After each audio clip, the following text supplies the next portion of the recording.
يا أيها الذين آمنوا إذا نودي للصلاة من يوم الجمعة فاسعوا إلى ذكر الله وذروا البيع ذلكم خير لكم إن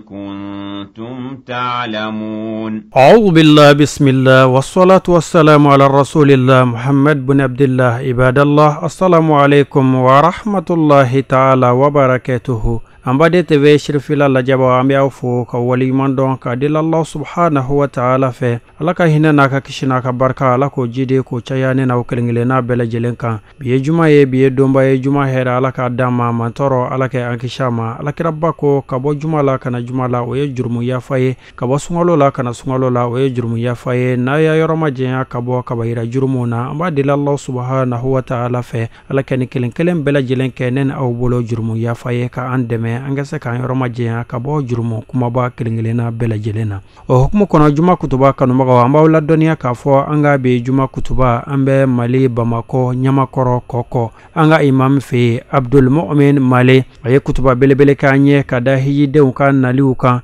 ka ladil kaun lase ka blasral kaundi anga je misir wele ko fe mi boraye anga je ka sharia nyon fe Allah taala be ka kuma aka jonve abega kuma le mana jonve أو منقول لا إله إلا الله محمد رسول الله الله تعالى بقى كم أو دفدا أو منو يحكي مويه أو منو يادو كوجيا جونغلي سما يرويه واتنينغا يرودو ما تو يروته ببي تاكا كتاكا توي أو منو يادو كوجيا تقدر بمانغانا كوجيا كي كاي كوي كجيا كو باسكا تلابا okuma kutuba tigibega kuma au feda ako tumana ni odola sa haklimau ako mune kama je nyinama yani iyo sugande lahara badaka je foi mi je mi na foi medume asoko mada sumani laje ki sigola ni siglenye watika klebi kuya sorai ashudi bi laje ki mondo ki sigi bani ki be ki duko ni sigle watika klebi boy kongoro nay amun labana ako awmunu yo dosa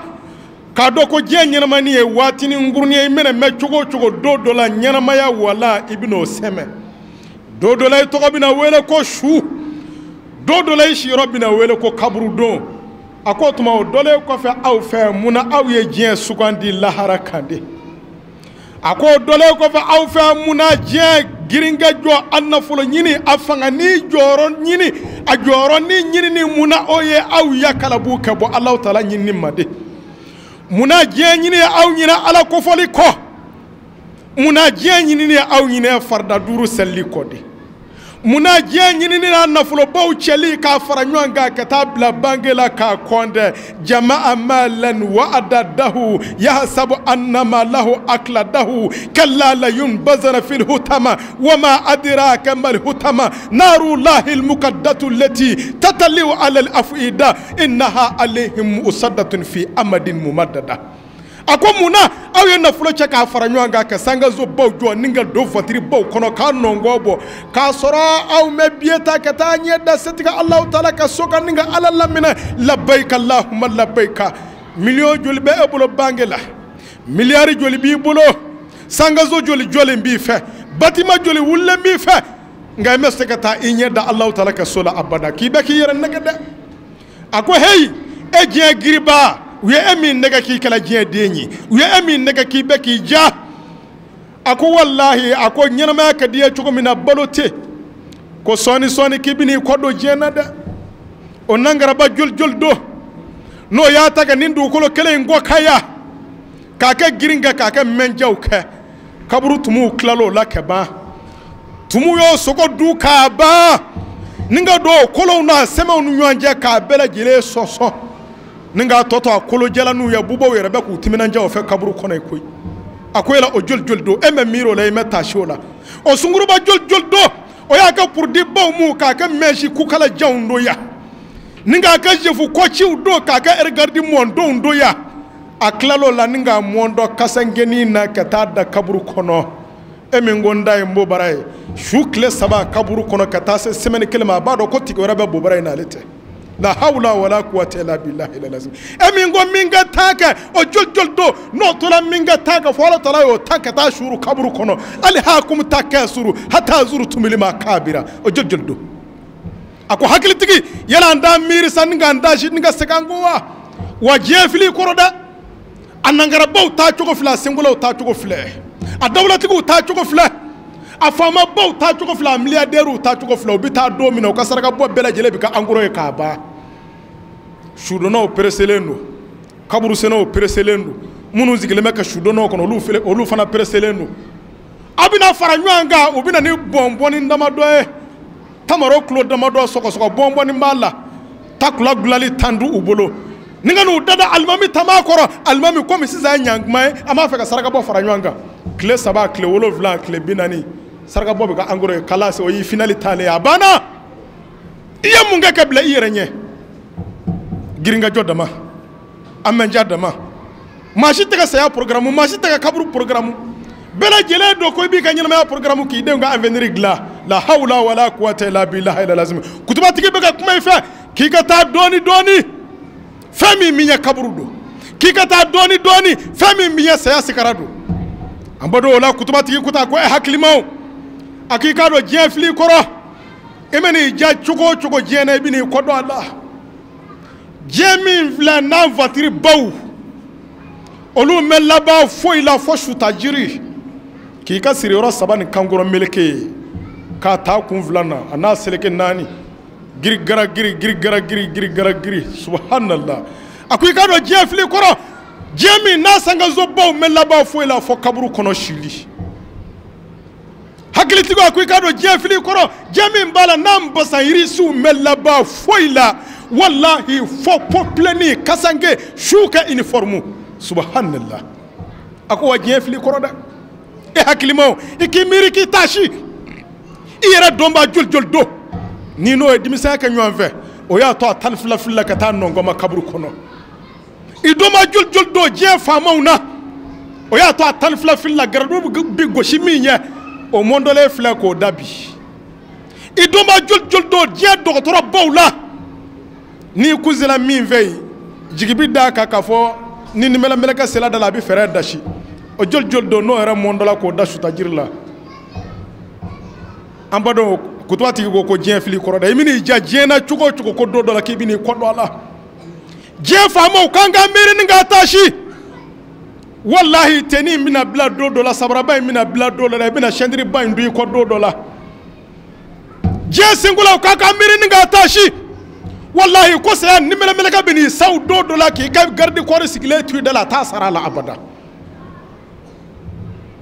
je don bobo kanga miri nga ndashi kurana min bambulo ninga kala wallahi alkama jodo ko setika ala kala leno aya kelen da kono harfu kelen da kono folo tarakana aun jo ninga nyi ninga kelen la bela jilena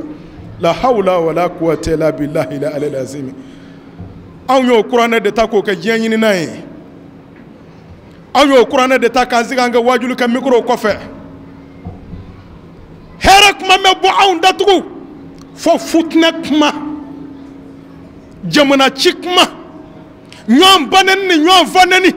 ani waso bajala fali beve wotro beve sangazo beve nge vatiri e ba keme abi munya wallahi sedga Allah taala kallenu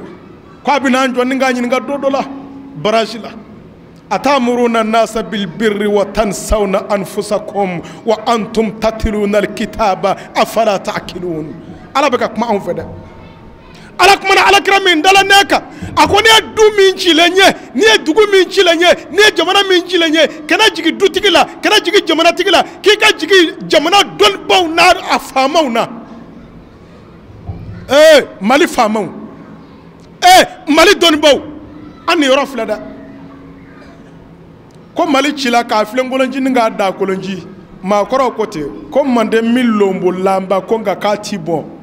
hey mandenti bo adabe yini ka jenga sade kono fe bo na ko don baw ka mine ni don baw mine na ko ka famo fara mine gwen uba yoro do a chena yoro mi don baw ba yoro do a chena yoro mi ko famo ba yoro do la hawla wala quwwata illa billahi al-azim ambaro ne alakara de kuma kan jamana be cogodi bi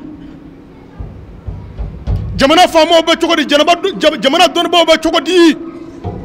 aw almamu ka kutuba be cogodi ay andal sikala dora kala je jamana jokuma banda wa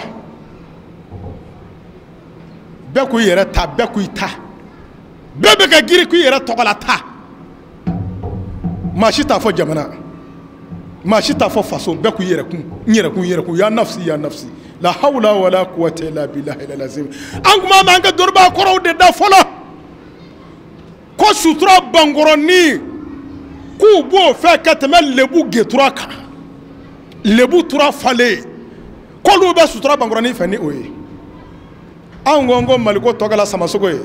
oni minga muru dajala ko bi dotike la hawla wala quwwata illa billahi al-azim wa kutubatiki be kuma feda قالوا طلبنا أن ندود لا فمن يعمل مثقال ذرة خيرا يرى ومن يعمل مثقال ذرة شرا يرى بل ما كان بل ما مسوا قال ستقالوا طلبنا كما في ديمون قال دعنا ديو ينو ما فادو نو ما بادو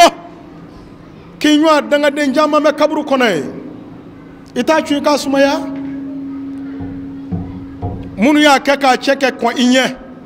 سياو تاتachugo mina obey ni melemeleka me kawla da ni melemeleka an vaya je labai na baka yare lafiya doni jagarta nana ni melemeleka ka bara nogoya kulushini yoro ka kungolo fangele di iki kono fo glola mitani kunutani fiata ni shorita abedo bu bole glo sogo bombo abe je laba de umulobi abe kunu ki fari ka jagarta ni ta ni melemeleka be ka kari kaburu bi nyei dorata ki mondo almami ka kungolo fie ku kashi mashia nani oba mi vo erabo ne ala che kungolo ngoni mi fie ku kashi shujugu dale mai ninga soroka che gwara la kata do kaburu kono danga de ta chugo fle abola ay mungla bo fu safu akanya ma kale bobo ka sukoyi ko danga de undalata amin fana ke kanya alhamdulillah rabbil alamin jena bo de dabolo kamaw wama khalaqtumul jinna wal insa illa liya'budun dugaw dewum blasi beydere munu ngala duga dewnye munu ya do ko ngolo fangelen di laba chwa kungelenga tamati laba sunguru baya ndi laba dongo do bi cheni kayini kununda dongo do bi deni kayini kununda ti laba saki masa chew deyo saki masa ma dokala internet in savete ça dokala fasambugu savete ça téléphone kele ka beshi ba dendanu fitinu ir hakla ko mununda ko kalama kutubati be ka kuma feda ko deunga saku ko ka masaw do ka baw do ka baflon do ka faw do ka faflon do ko nga seka ngo nga tariku laje fakoro kuma tugodi am banunu lamuna tugodi am vanunu lamuna tugodi furmuso kutubati be ka kuma feda kika sabali furula iba saballa furula o de kama ekala furu denye kandu membe edabi ni jande polido o kuma tunga mange envers de nzame delika gla envers shango poli ango chendo anga katisa ni jande polido comme yeminga jana polto kalama o e ka jan tere do ada ki kameno je ka shi poli ma ibo ni bere jole soro blona lawo hey ko horomuso ka sabali furula kutuma tikibe ka kuma awfe aw yara kote ko muso togo de bamanangana ko munyuso kuma bo kote atekena atefon ma ko koduma jamane foy ko ita munyi ka furi na sa am belma ka ala tala musoni minga e fana gere segaye ala ba do muso ndo ele fe furule sade muso nyeni le fe furule sade adu vola ko jonto ele be dumi ngono ko duti lafia be dugu mi ngono duguti lafia be jamana mi ngono ti lafia otuma eta sabali sawa ka seki ko ika muso nga haka dama shu e muso ngele ni de bi shinyeji la ebolo ambadon ay to anga la jeda muso ya kono fadde be wolo eye ke bay no be tribunal la ko fi ko fursa parce que ni nangara ba do be nyambulo abitami shifangele be jela ke ba anyi yera chama belaka boka ba abita min bile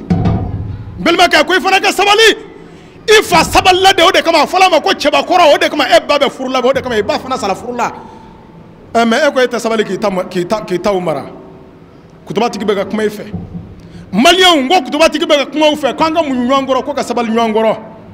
ta'awanu alal birri wa taqwa k'an ka ɲɔgɔn dɛmɛ muɲu k'an ka ɲɔgɔn dɛmɛ sabali kan n ko jamana in ye jamana dumanba de ye Mali wallahi Mali kɛ jamana dumanba ye i mana bɔ diɲɛ fan o fan fɛ ka na n'i nana Mali la i lafiyalen don faama tun b'a diya anw fɛ Mali kɔnɔ yan fantanni tun b'a diya dɔnnibaa b'a diya kunfin b'a diya anw fɛ Mali kɔnɔ yan nka jamana nana bila problème kɔnɔ waati jumɛn na tuma min na ni diɲɛ ci la k'a yɛrɛ kɛ tuma min na ni denmisɛnninw ɲɛ yɛlɛla fo ka taa ɲɛ kɛ ndɔn ye a ti kami tuguni tuma min ni denw kɛla dangadenw o ti fa dɔ tuguni tuma min na ni hɔrɔnmusow bɛla k'u cɛw janfa tuma min na ni hɔrɔnkɛ bɛla k'a furumusow janfa tuma min na ni dɔnnibaaw bɛ kɛ laadiriw ye tuma min na ni faamaw ye surafɛn minɛni daminɛ k'a bɔ surafɛn na ka na a kɛ tilefɛfɛn ye panpara paa ɲɛŋɔɛ face à face depuis o kɛla sa jamana cila ni k'a yɛrɛ kɛ faama bɛ lafiya tuguni sango fantan dɔnnibaa bɛ lafiya tuguni sango kunfin a bɛɛ lajɛlen kɛla woma den ye o tuma an t'a lajɛ an ka segin kɔ denw ka dangadenya dabila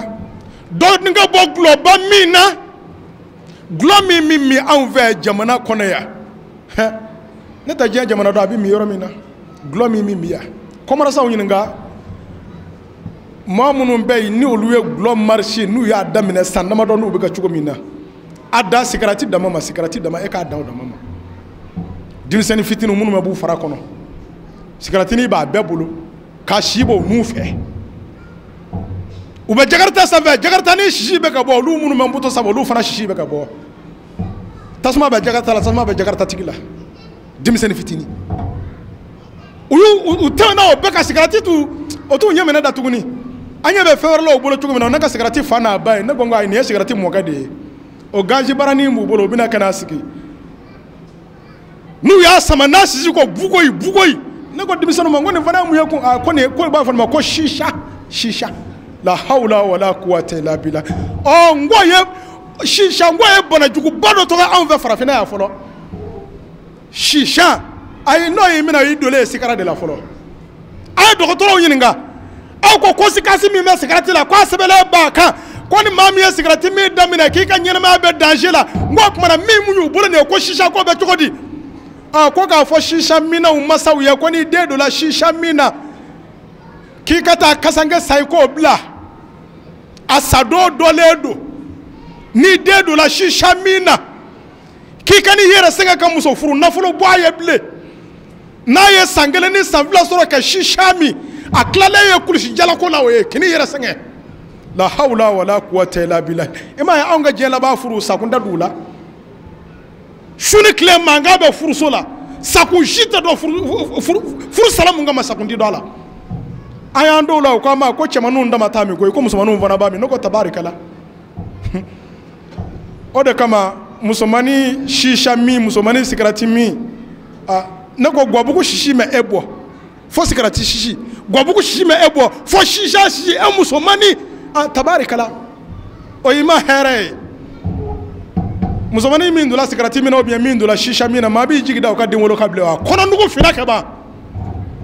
o bange ka nugu finna o ti den wolo bilen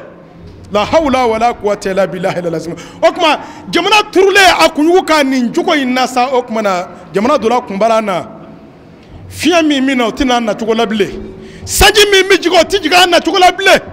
ni tile ko a bi bɔ o bɛ ka woma de ye n'an ye kuranɛw kala ka latifu wurudi ko sanji ka na n'o sanji y'a dayɛlɛ ka siyɛn ma o bɛ ka tufana ji ye a bɛ dɔw ka du ci ka dɔw den fa ka dɔw muso fa ka taa dɔw ni ka dɔw ka nafolo ye an yɛrɛ ka ala ɲinilen an yɛrɛ ka ala delilen sanji nɔfɛ mun b'a kɛ ala ko k'an yɛrɛ jurumu don dɛ o tuma n'o dɔnna ka ban an t'a lajɛ ni ka segin kɔsa dɔnnibaaw ka kɛ laadiri ye misiri kɔnɔ faamaw ka kɛ laadiri ye biro kɔnɔ hɔrɔnkɛw ka kɛ laadiri u ka du kɔnɔ wolodenninw ka kɛ du ka denw ye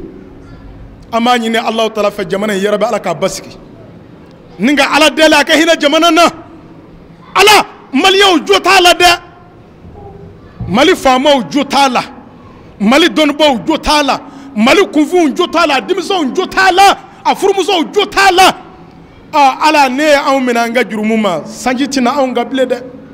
ala ne aw minanga jurumuma fiya sumale ti di aw manga ni naklala ble de ala ne aw minanga jurumuma wallahi ana aw yara dama shuka blanywana ana belma shuka blanywana ka shima shuka blanywana ka terma shuka blanywana unanywan jamva shuni kle ina fi anyira nya bala chukumina ala ita hina maliyon ne ka ya fauma ango jamana ka sika korolena jamana ngiye be jamana de hora jamana kuno koto nywandala jamana kuno ala anya nyini fe ika maliyon dusugu be ka dusugu ka kelenye no te belma bananywana da shinji bananywana da termo bananywana da silama munungo la ilaha illallah muhammadur rasulullah wala ulud bina salim misri kono do bi boy ya ve dafa do boy ya ve dafa parce que tifaka goranywana ku tagadi nyama la hawla wala quwwata illa billahi la lazimi furnyoma udatigale be nyona ko furula sinama udatigale be nyona sinaya kala gwanza Allah taala au ke chekele gerese ko au ko anyete da nyona ko ala ke hera do odu kono ko ala ke hera do jamana kono au mi baga alama wa olu yera do dabe ngana korove kala kola ha korove kala aseme banye korove kala chedo korove kala seme banye da kaka ba parce que tote million laible korove la yera kodo ble wa korove kala klebe fela manjuno hebi ngo ma zigle to klebe fa de nga korove la diriger chedo akaka dabla onga ani belma cha du kelen ko esela ko kala ba folowa emese ko kala ba wa eki dabo korove kala ko kumana kala mi ma ani shiji tayni belma ka cha soko ne eko kala ba folo ani silama nyo cha misiri kelen ko esela ko kala ba folowa o kala me ba o kuma korove kala ko kuma me ede ki dabo ala folo ani furunyo man nyanja kalam mon nyanja dugutike kuma na la ka desa almami kuma na la ka desa do yara ko halle ala jigina ko lu tatiba anako tabarakala firawna temena ala majigo kan muruju temena ala majigo ka ala bina jigi ke ko nyana boya isigi ibi doka ya parce que ala tna jigi olu fana daba korove kala ko kuma na la hawla wala quwwata illa billahi al aliyyil azim ambado angoni mi dugoke mais ala ko kanga yara bla balazila nga yara laje fol e rebe chukudi folo kalas ni yara bla balazila ki yara pese ke fle e jora mu yemu nga yemu fo wallahi ni be yere ni be shila ka yara pese bi mari famo ka shi ku yara pese adon ba ka shi yara ku yara pese ku fi jora minye akashi ka yara pese ambeka bo ka mbla anga raika minga ke minga ko ke minga ke min fo ko fo kalasi jamana manga bi basa pew nga etata minye wajibe ko ka di ema imega ke min fo ayo fo imega ke minga yo ke alibi ko jamana ka basa bi basa chudi amado amidu goke hakli sigini baskin nyama jo rabala ka sabati jamana kono ala hina na ka hina maliyon na ka ya fama anjotala ala hina na ka jisan ma di amma tori ko ji ama fo dawuli ji de ala maliyon ko ji uma fo tufana ji ali ko sayna anglobala sanjin na kala chene yoro dola anve mali kono ya ay minga anyara fe nyama kora jebe kon bolo kalama ali shino shube me folo adu ya sura ala de wele ko ala ka jidde amma otma ala hinana e ka ya fa million ma e ka mali sagi here korola amba do bisike ke ka ta jamana ku fa ku abeka do dakele fe ka bebo dakele fe mali famo kono pla bana don bo kono pla bana ala emi hayul kayumuye ame e ko mana gone okma nya jirela ika mali do dakele ve ka bo dakele ve malik ye hina jamana ye ka hina sabati wolo muso dusukuna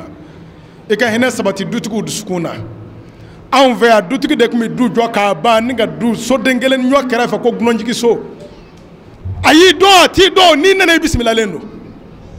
wallahi ni jamana kele ngone ya musokoro ba de kumi toto bi ka mo ka kungo tala tabo ka chokoro ba tabo ko musokoro ba tabo munu ndita forla tuguni ninga tokuna ngele mo kabla ko gunon dokuna wallahi ninja mana kele ngona ya atode keleme bi niye shakitigi shile yima bi boliki kablo natuku واتودا يسرا من وبالده atode kala me emi e patron ni wula ki bi barakala nyini barakala me mina e fa folo okule nyina na mando patron yira be ji kaka toto e koy nota bi ni isigle gli betka ka ba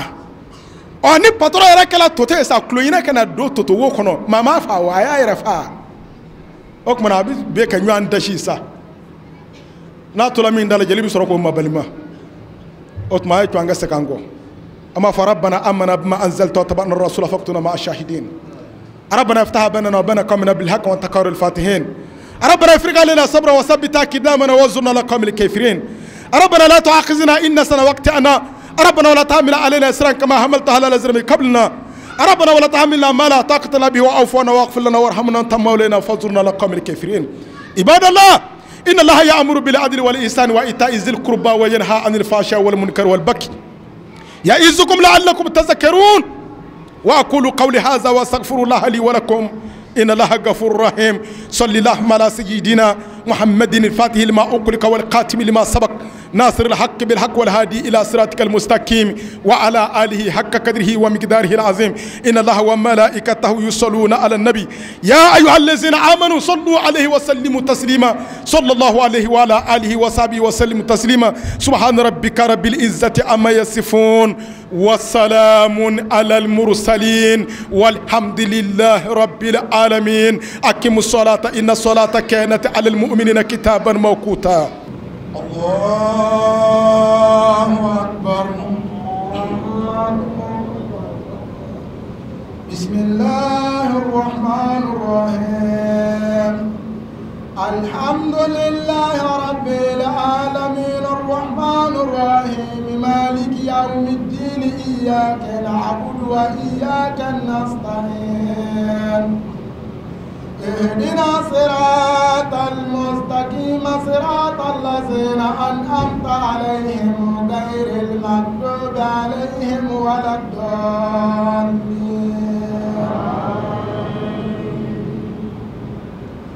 إذا زلزلت الأرض زلزالها وأخرجت الأرض أثقالها وقال الإنسان ما لها يومئذ تحدث أخبارها بأن ربك أوحى لها يومئذ يصدر الناس أشتاتا ليروا أعمالهم فمن يعمل مثقال ذرة خيرا يره ومن يعمل مثقال ذرة شرا يره الله أكبر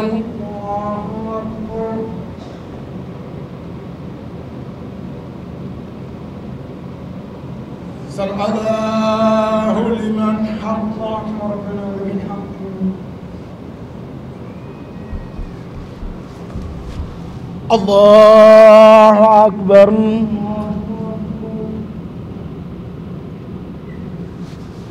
الله أكبر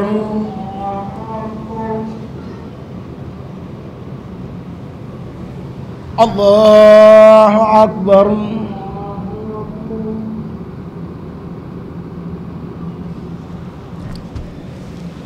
الله أكبر بسم الله الرحمن الرحيم الحمد لله رب العالمين الرحمن الرحيم مالك يوم الدين إياك نعبد وإياك نستعين اهدنا الصراط المستقيم صراط الذين أنعمت عليهم غير المغضوب عليهم ولا الضالين ألم تر كيف فعل ربك بأصحاب الفيل ألم يجعل كيدهم في تضليل وأرسل عليهم طيرا أبابيل ترميهم بحجارة من سجيل فجعلهم كعاصف مأكول الله أكبر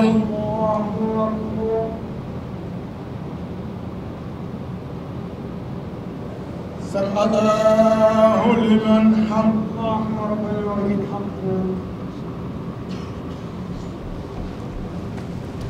الله أكبر الله أكبر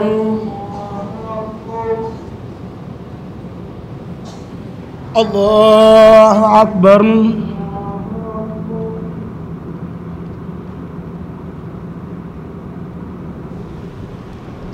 الله أكبر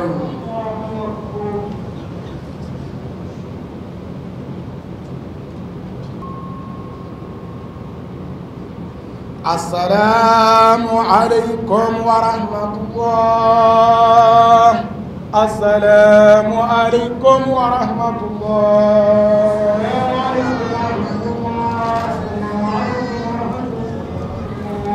يا أيها الذين